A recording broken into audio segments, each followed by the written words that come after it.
നല്ല തിളച്ച് മറിയണ എണ്ണ, അതിനകത്തോട്ട് മീൻ രണ്ട് സൈഡും വരഞ്ഞ് മസാലയൊക്കെ പരട്ടി നല്ലൊരു മണം വരുന്നില്ലേ? വായിൽ വെള്ളം വരുന്നില്ലേ? Chicken tikka, chicken fry, chicken curry, chicken lollipop, ഒരു രക്ഷയില്ല അല്ലെ? നമുക്ക് വായിൽ വെള്ളം വരികയാണല്ലേ. പക്ഷെ നമുക്ക് ഇതൊന്നും കഴിച്ചുകൂടാ. അതൊന്നും നമുക്ക് കഴിച്ചുകൂടാത്തല്ലേ? ഹാർട്ടൊക്കെ നിർത്തി പണി മുടക്കി പോക്ക് കഴിഞ്ഞു. ഡയബറ്റീസ് ആയിട്ട് ഒരു രക്ഷയില്ല. തടിയാണെങ്കിൽ ഒരു രക്ഷയില്ല. നടക്കാൻ കൂടി പറ്റണില്ല. ഇതുപോലെ ഒരുപാട് അസുഖങ്ങൾ. അപ്പൊ നമ്മൾ എന്ത് ചെയ്തു? ഈ അസുഖങ്ങളൊക്കെ പ്രിവെന്റ് ചെയ്യാനായിട്ട് ഫുഡ് അങ്ങോട്ട് നിർത്തി.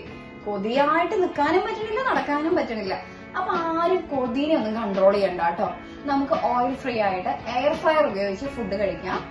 നമ്മുടെ വിനു ഇലക്ട്രോണിക്സിൽ എയർ ഫ്രയർ റീസ്റ്റോക്ക് ചെയ്തിട്ടുണ്ട്.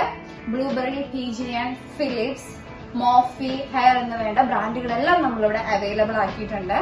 അപ്പോൾ ആരോഗ്യമുള്ള ഒരു ജീവിത ശൈലി നമ്മള് ആരോഗ്യമുള്ള ഒരു ഭക്ഷണക്രമത്തിലൂടെ സ്വന്തമാക്കണം. ആരും ഒന്നിനും വേണ്ടി കോംപ്രമൈസ് ചെയ്യരുത്. സ്പെഷ്യലി ഫുഡിന് വേണ്ടി ആരും കോംപ്രമൈസ് ചെയ്യരുത്.